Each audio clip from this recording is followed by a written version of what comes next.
خلیفہ کے ہم ہیں خلیفہ ہمارا، وہ دل ہے ہمارا آقا ہمارا، ہمارا ہمارا خلیفہ ہمارا، وہ دل ہے ہمارا آقا ہمارا، وہ دل ہے ہمارا آقا ہمارا۔ Assalamu alaikum et bienvenue à l'émission cette semaine avec le Calife. Nous sommes honorés de vous présenter les points forts d'une rencontre entre Sa Sainteté le Calife, qu'Allah soit son soutien, et des membres du bureau exécutif des Atfal du Canada le week-end dernier.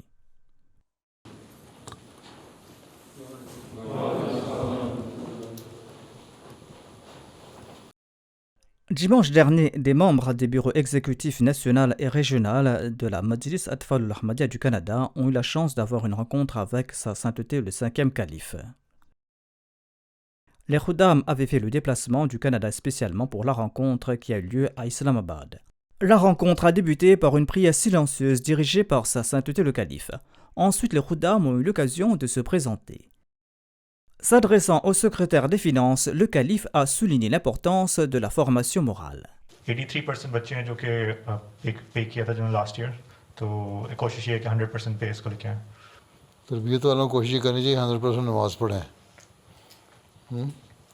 100% نماز پڑھیں تو چندہ 100% آپ ہی آ جائے گا، ٹھیک ہے۔ عثمان حمید serving as secretary صدر عثمانی۔ اچھا، کتنے بچے ہیں کھیلتے ہیں روزانہ؟ حضور ہمارے 490 بچے ہیں جو ہر مہینے آن ایوریج کھیلتے ہیں اسپورٹس۔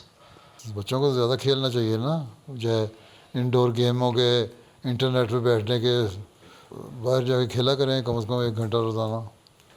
صحت کے لیے بھی اچھا ہے اور دماغی تفریح کے لیے بھی اچھا ہے اور دماغی تربیت کے لیے بھی اچھا ہے، ٹھیک ہے۔ انشاءاللہ۔ Lors de la rencontre, les Khuddam ont eu l'occasion de poser des questions sur des sujets liés à leur foi et au service de la Majlis Atfal al-Ahmadiyya. حضور، میرا سوال ہے کہ قائدین مجالس خدام الحمدیہ کے دوسرے شعبہ جات میں مصروفیت کے باعث اطفال الحمدیہ کی تنظیم پر زیادہ توجہ نہیں دے پاتے، اور ناظمین اطفال جو کہ عموماً کم عمر ہیں وہ اپنی ذمہ داری کا صحیح سے حق ادا نہیں کر پاتے، تو پیارے آقا اس حوالے سے رہنمائی۔ ناظمین کی عملہ بنانی چاہیے نا تھوڑی سی، تاکہ وہ کام کریں۔ جو قائد کا کام ہے خدام الحمدیہ میں، وہی ناظمین کا کام ہے اطفال الحمدیہ میں، تو وہ تو ایکٹیو قسم کے لوگوں کو ناظم بنانا چاہیے نا، وہ کوئی الیکٹ تو نہیں ہوتے۔ یہ تو صدر صاحب کا کام ہے نا، اچھے ایکٹیو سلیکشن کریں لوگوں کی جو کام کریں، آپ ہی تیز ہو جائیں گے۔ دوسرے اپنی ٹیمیں بنائیں، مختلف کیٹیگریز کے جو اطفال ہیں ان کا بتائیں کون سے لوگ ہیں جس کو مذہبی دلچسپی ہے، کون سے دلچسپی نہیں لیتے، کون سے ایکٹیو ہیں، کون سے ایکٹیو نہیں ہیں، ہر ایک کا پتہ ہونا چاہیے۔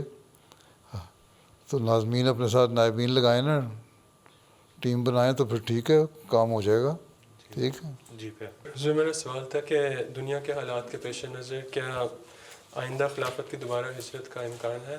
اللہ بہتر جانتا ہے کون سی پہلے کو پلاننگ کر کے ہجرت ہوئی تھی۔ اگر حالات خراب ایک جگہ کے ہوتے ہیں، ظاہر ہے ہونا ہی ہے، ایک وقت آنا ہے جب یورپ اور ویسٹرن ملک جو ہیں انہوں نے بھی مخالفت کرنی ہے جماعت کی، اور پھر اس وقت کا خلیفہ کیا سوچتا ہے اپنے بارے میں، کہاں جانا ہے کیا نہیں کرنا ہے، جہاں اللہ تعالیٰ بہتر ہے لے کے جائے گا، جہاں پلاننگ ہو کہ جماعت کی ترقی ہو سکے۔ تو بہرحال اللہ بہتر جانتا ہے۔ پلاننگ کر کے تو ہجرتیں نہیں ہوتی رہیں، یہ تو اتفاق سے ہی ہوتی رہی ہیں نا۔ میرا سوال یہ ہے کہ بچوں میں اللہ تعالیٰ کا خوف اور محبت بجک وقت کیسے بٹھایا جا سکتا ہے؟ آپ کو پھر ڈراتے زیادہ ہیں نا، اللہ تعالیٰ کے پیار کی باتیں کیا کریں تو محبت پیدا ہو اللہ میاں سے۔ اب ماں باپ سے بچے جو ہیں وہ بہت ساری باتیں جو مانتے ہیں وہ خوف کی وجہ سے تو نہیں مانتے، اس لیے مانتے ہیں کہ وہ ماں باپ کا خطرہ ہوتا ہے کہ ہمارے سے ناراض نہ ہو جائیں، ہیں یہ خوف ان میں ہوتا ہے نا کہ ناراض نہ ہو جائیں، وہ خوف پیدا ہونا چاہیے اللہ تعالیٰ کے بارے میں بھی۔ محبت اتنی ہو، اللہ تعالیٰ قرآن میں کہتا ہے نا کہ والدین سے زیادہ محبت ہونی چاہیے میرے ساتھ، یہ محبت پیدا ہو جائے تو خوف آپ ہی پیدا ہو جائے گا۔ اب صرف ڈراتے ہیں کہ اللہ میاں سزا دے گا، اب سزا کی باتیں کریں گے تو بچوں کو ذہنوں میں بیٹھ جائے گا کہ اللہ میاں صرف سزا دینے کے لیے بیٹھا ہوا ہے۔ اسے کہو اللہ میاں تمہارے بھی اتنے انعامات کیے ہوئے ہیں، اتنی تمہارے لیے نعمتیں اتاری ہوئی ہیں، اتنے سامان پیدا کر دیے تمہارے لیے، تمہیں یہاں ملکوں میں رکھا ہے، تم کھاتے پیتے ہو اور پڑھائی کرتے ہو، آسانیاں پیدا کی ہوئی ہیں، سہولتیں پیدا کی ہوئی ہیں، پڑھائی کے موقع پیدا کیے ہوئے ہیں۔ بہت سارے لوگ ہیں جن کو یہ موقع نہیں ملتے، تو یہ چیزیں تقاضا کرتی ہیں کہ اللہ میاں سے پیار کیا جائے تاکہ وہ تمہیں اور انعام دے اور ہمیں سے ناراض نہ ہو۔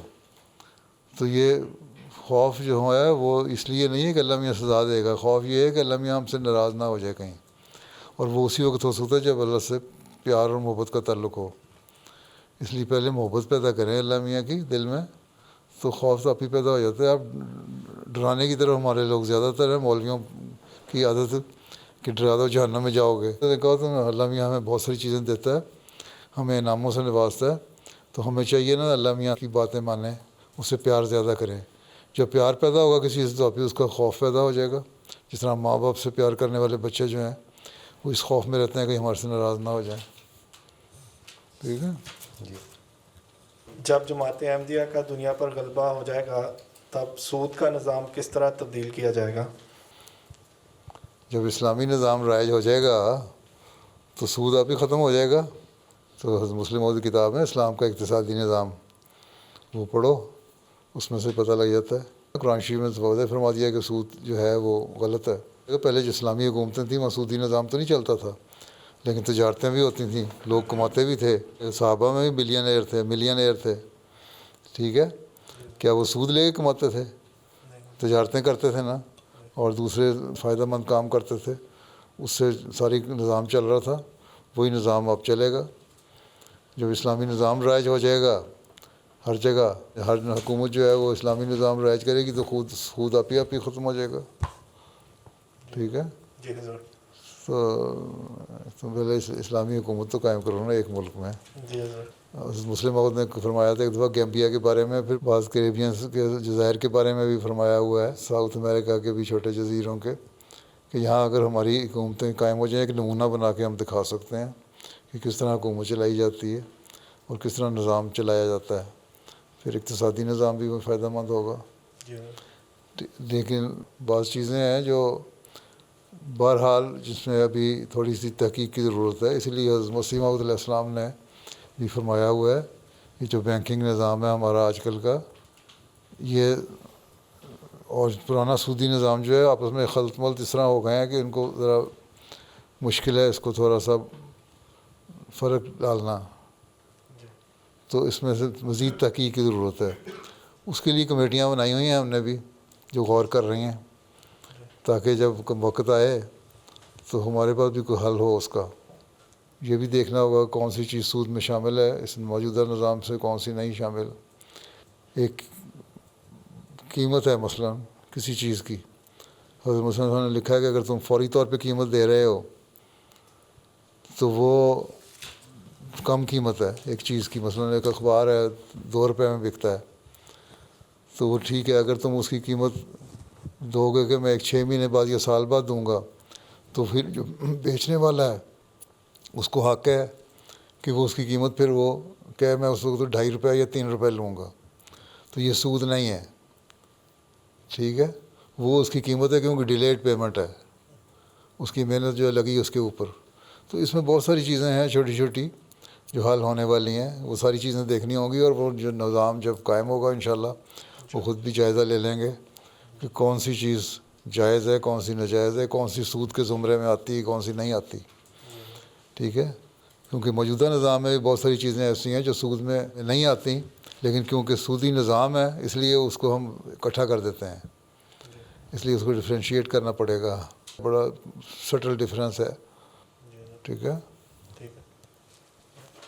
آج کل اسکول میں اسرائیل کے ہمدردی کا ماحول پیدا کیا جا رہا ہے، اور یہودیوں کے مزید ایونٹس سیلیبریٹ کیا جا رہا ہے اسکولوں میں، لیکن فلسطینیوں بچوں کے ہمدردی کا کچھ نہیں کیا جا رہا ہے۔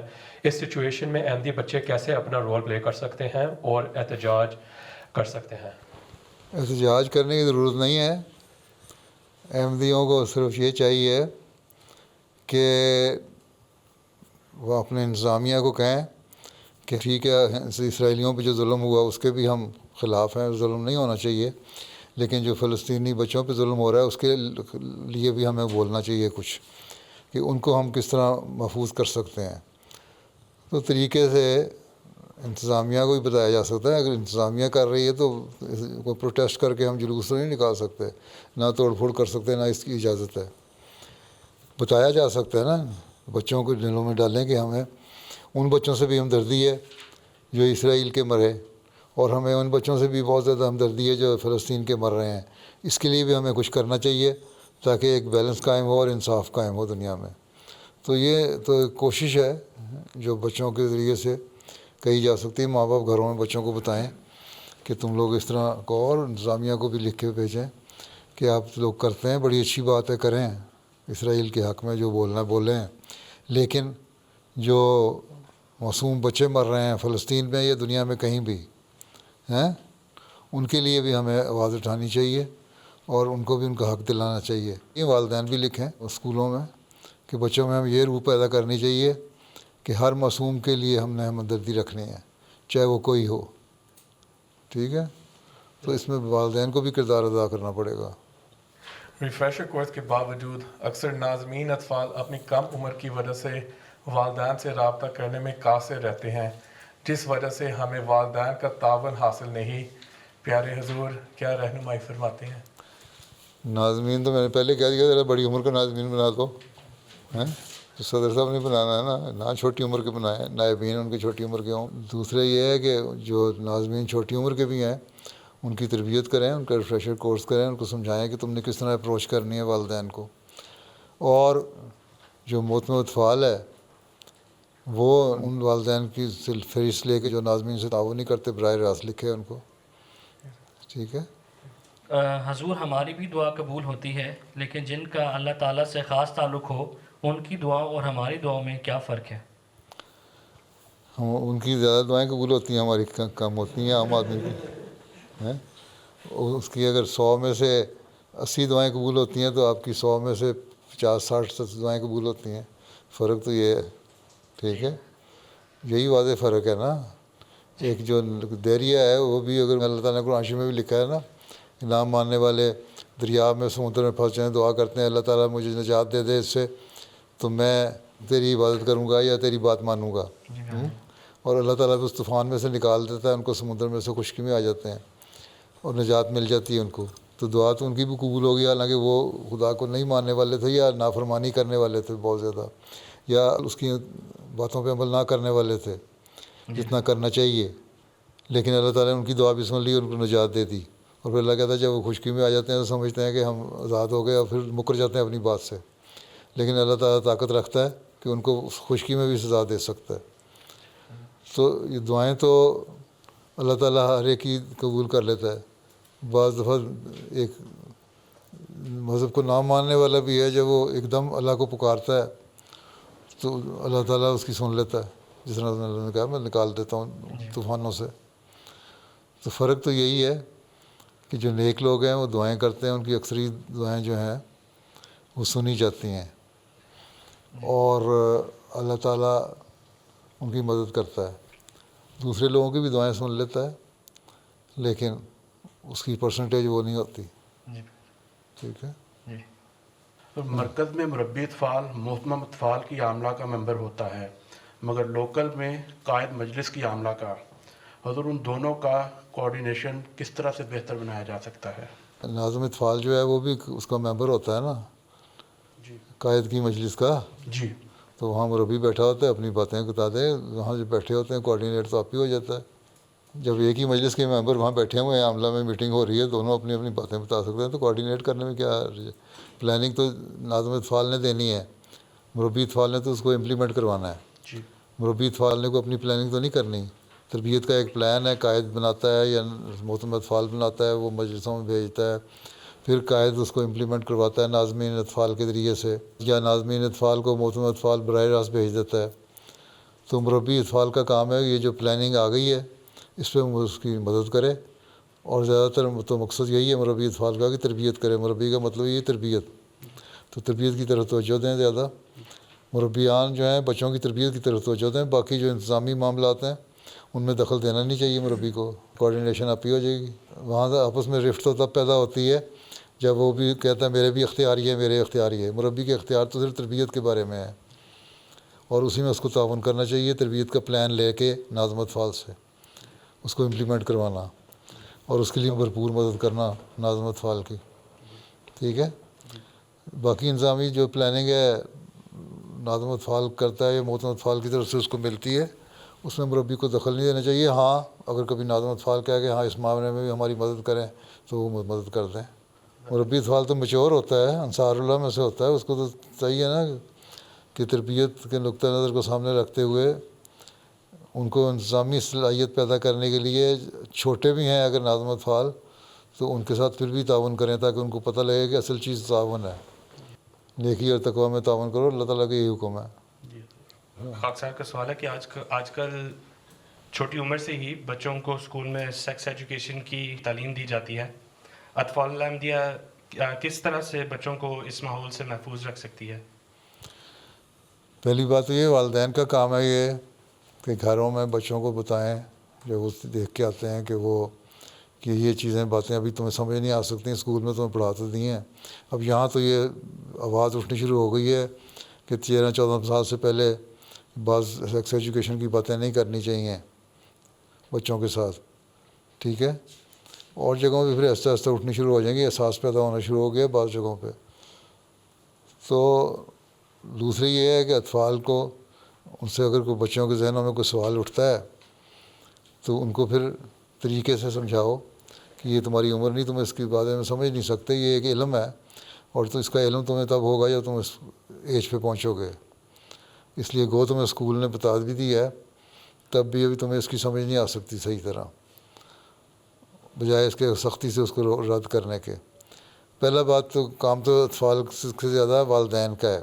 والدین کو ایجوکیٹ کریں, محترم اطفال ان کو لکھ کے بھیجیں کہ آپ نے اپنے بچوں کو گھروں میں کس طرح ایجوکیٹ کرنا. اب یہ ساری جتنی ایکٹیویٹیز ہیں آپ کی جو محتمین ناظمین ہیں ان کی جو رپورٹیں آئی ہیں اس میں سے 1/3 اطفال سے زیادہ تو کہیں بھی نہیں انوالو کسی بھی ایکٹیویٹی میں. نمازوں سے لے کے سوائے چندے میں آپ کہتے ہیں یہ 70-80% انوالو ہیں. باقی تو ایکٹیویٹیز میں تو انوالو ہے ہی نہیں. اگر آپ کچھ کر بھی لیں گے اطفال الاحمدیہ کے تحت تو 1/3 کو کر سکتے ہیں, اس میں سے بھی کچھ پرسنٹیج ماننے کی بات آپ کی. اس لیے بہترین طریقہ یہی ہے کہ محترم اطفال اس بارے میں ایک گائیڈ لائن بنا کے والدین کو دے, جو والدین ان پڑھ ہیں یا کم پڑھے لکھے ہیں یا ان کے بارے میں زیادہ علم نہیں رکھتے, وہ اپنے بچوں سے بات کریں. ان کو میں پہلے کئی دفعہ خطبوں میں کہہ چکا ہوں, تقریروں میں کہہ چکا ہوں, باتوں میں کہہ چکا ہوں کہ دوست بنانا چاہیے بچوں کو اور پھر دوستانہ رنگ میں ان سے بات کریں تاکہ وہ ان کو سمجھائیں. پھر بچوں کو گھروں سے اصل تربیت یہ مل سکتی ہے. اطفال الاحمدیہ میں تو آپ تھوڑی سی بات کر سکتے ہیں اور جہاں موقع ملے گا وہاں اتنا بتا دیں کہ یہ باتیں ایسی ہیں جو تمہیں ابھی سمجھ نہیں آ سکتی. اور بچے پریشان بھی ہو جاتے ہیں. بہت سارے بچے ہیں یہ کہتے ہیں کہ کیا پڑھایا جا رہا ہے, ہمیں سمجھ نہیں آ رہی کیا کہتے ہیں, یہ جن کو ہوش ہی نہیں ہے ان باتوں کی. تو جب ان کو بتائیں گے کہ ہاں نہیں آ رہی تو سمجھ بھی جاتے ہیں بچے. ہاں اللہ ماشاء اللہ ایسے بھی ہوتے ہیں جو بعض دفعہ پھر زیادہ سوچوں میں پڑ جاتے ہیں, پھر ان کے بالکل ہی اکھڑ جاتے ہیں اپنے رستے سے اور پھر سوچنے لگ جاتے ہیں. پھر بچوں پہ نفسیاتی اثر بھی پڑ جاتا ہے, بیمار بھی ہو جاتے ہیں اس سے. تو لیکن بہرحال عمومی طور پہ اگر کوشش کرنی ہے تو والدین کو انوالو کرنا پڑے گا اور ایک پلان بنا کے گائیڈ لائن بنا کے دینی پڑے گی تاکہ 100% بچوں کو پہنچ سکیں آپ.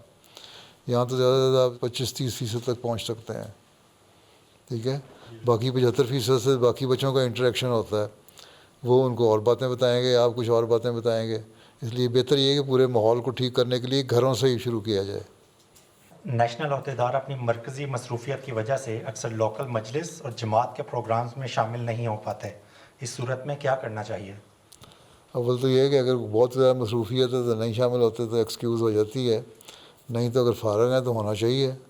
صرف یہ کہ میں قائد ہوں یا میں صدر ہوں یا میں نائب صدر ہوں یا معتمد ہوں یا متمم ہوں, اس لیے میں مجالس کے اجلاسوں میں شامل نہیں ہوتا, یہ غلط ہے. ہم تو متمم بھی رہے ہیں تو شامل ہو جایا کرتے تھے مقامی محلے کے مجلس میں. اجلاس میں اگر فارغ ہوتے تھے وہاں بیٹھے ہوتے تھے. تو جماعتی نظام ہی ایسا ہے کہ یہاں ہر ایک کا چیک ہے. ایک جگہ ایک بندہ افسر ہے, دوسری جگہ دوسرے کا ماتحت بھی ہے. اگر زعیم یا قائد کا افسر ہے ایک محتمم یا نائب صدر, تو دوسری جگہ اپنے محلے میں اس کا ماتحت ہے, وہ اس کا مجلس کا ممبر ہے اور اس کو تعاون کرنا چاہیے اس کی اسکیموں سے. ہاں اگر مرکزی کوئی ایسی ذمہ داری آ گئی ہے جس سے وہ شامل نہیں ہو سکتا تو وہ بتا دے کہ میری یہ ذمہ داری ہے, میں جا رہا ہوں. ٹھیک ہے, تو تعاون آپس میں ہوگا. اپنے آپ کو بڑا سمجھنے کے بجائے عاجزی پیدا کر رہے ہیں, اور اگر فارغ ہیں تو ضرور شامل ہوں, اس میں کوئی حرج نہیں ہے. ہم تو محتمم ہو کے بھی شامل ہوتے رہے ہیں,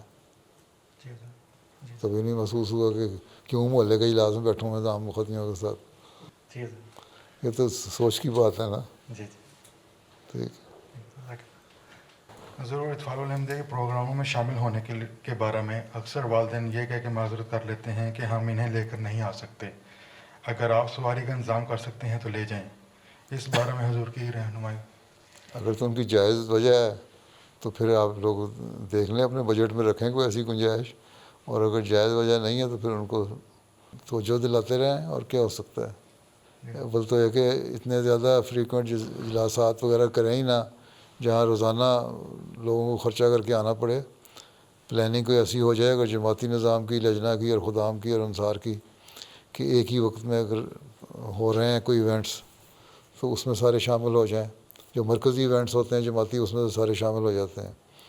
اطفال الحمدیہ کی علیحدہ کلاسیں ہیں تو ان میں یہ بھی کیا جا سکتا ہے. بعض دفعہ بعض قریبی لوگ جو ہیں لانے والے ان کو کہہ دیا اچھا بھائی تم آ رہے ہو اپنے بچوں کو لے کے, تو راستے میں تمہارے فلاں فلاں گھر آ رہے ہیں, ان کے بچوں کو بھی لیتے آؤ ساتھ اپنے. ایک کار والا 2-4 بچوں کو دوسروں کو بھی لے کے آ جائے گا. یا اس کے علاوہ کوئی مجبوری ہے تو کہیں خدام الحمدیہ انتظام بھی کر سکتی ہے اگر اور کوشش یہ ہونی چاہیے کہ عام طور پہ لجنہ اور بچوں کا یا خدام اور بچوں کا اکٹھا فنکشن ہو جائیں تو زیادہ بہتر ہوگا. آسانی سہولت ہے, اور مہنگائی بھی اب زیادہ ہو گئی ہے, ٹرانسپورٹ پہ خرچ بھی ہوتا ہے. لوگوں کے پاس دو کاریں نہیں ہوتی ہیں, بعض کسی کے پاس ایک کار ہے تو باپ یا ماں اس کو کہیں اور لے کے چلی گئی ہے, تو ان کے بھی جائز عذر ہوتے ہیں. اگر جائز عذر ہے تو مانیں, نہیں تو اگر خدام ہیں تو خدام الحمدیہ کے ذریعے سے ان کی تربیت کریں تاکہ وہ تعاون کریں. اگر لجنہ ہے تو لجنہ کے ساتھ کوآرڈینیٹ کر کے تربیت کریں. یہ تو سارا ایک نظام ہے, آپس میں تعاون کرے گا تو ہر ایک دوسرا نظام چلے گا. یہ انڈیپینڈنٹلی تو کوئی نظام نہیں چل سکتا, نہ لجنہ چل سکتی, نہ خدام, نہ انصار, نہ اطفال. یہ تو ہر جگہ رہتا ہے. خدام اور انصار کہتے ہیں جی ہمارے اجلاس ایک وقت میں ہوتے ہیں اور لجنہ کے نہیں ہوتے, ہمیں آنا پڑتا ہے, ہمارے پیٹرول کا خرچہ ہوتا ہے, ہم اتنا افورڈ نہیں کر سکتے. لجنہ کہتی ہے ہم آ جاتے ہیں تو ہمارے خامد خدام اجتماع میں شامل نہیں ہوتے یا پروگراموں میں شامل نہیں ہوتے, وہ کہتے ہیں جی ہم نہیں جا سکتے, خرچ ہوتا ہے. تو یہ تو شکایتیں ہر جگہ سے ہیں اور ہر طبقے میں ہوں گی, صرف اطفال میں نہیں ہے. لیکن اس کا ایک حل جیسا کہ میں نے بتایا یہ بھی ہے کہ ایک جو ہے وہ 2-2, 4-4 کو لے کے آ سکتا ہے اگر علیحدہ علیحدہ اجلاس ہو رہے ہیں تو.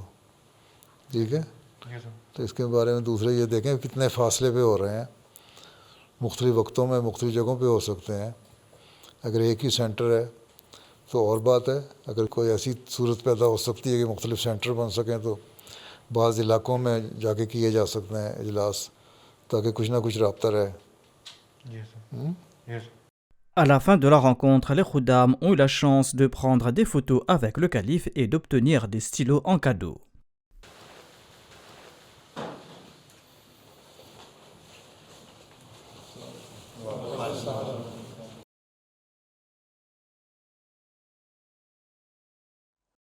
C'était là quelques points forts d'une rencontre qui a eu lieu le week-end dernier. Nous terminons maintenant par le résumé du sermon du vendredi. Sa sainteté le calife qu'Allah sans son soutien a poursuivi sa série de sermons sur les incidents de la vie du saint prophète Mohammed sallallahu alayhi wa sallam. Il a évoqué cette fois-ci la trahison de la tribu des Banu Nadir. À la fin de son sermon, sa sainteté le calife a lancé un appel à la prière pour les Ahmadis du Pakistan. Il a aussi mentionné les récents martyrs de 2 musulmans Ahmadis au Pakistan. Pakistan کے احمدیوں کے لیے بھی خاص طور پر دعا کے لیے کہنا چاہتا ہوں. ان پر آج کل پھر سختیاں وارد کی جا رہی ہیں. اللہ تعالیٰ جلد پاکستانی احمدیوں کو بھی ان ظالموں سے نجات دلائے اور وہاں بھی ہمارے حالات بہتر ہوں. ذرا ذرا سی بات پر مقدمے اور تنگ کرنے کی کوشش کی جاتی ہے. اس کے بعد میں جنازہ بھی پڑھاؤں گا. پہلا ذکر ہے مکرم غلام سرور صاحب شہید ابن مکرم بشیر احمد صاحب کا، اور اس کے ساتھ ہی دوسرا ذکر ہوگا راحت احمد باجوہ صاحب ابن مکرم مشتاق احمد باجوہ صاحب کا، جو سعد اللہ پور ضلع منڈی بہاؤدین کے رہنے والے تھے، جن کو 8 جون کو شہید کر دیا گیا تھا. انا للہ و انا الیہ راجعون. ایک معاند احمدیت نے یکے بعد دیگرے فائر کر کے غلام سرور صاحب اور راحت باجوہ صاحب کو شہید کیا تھا.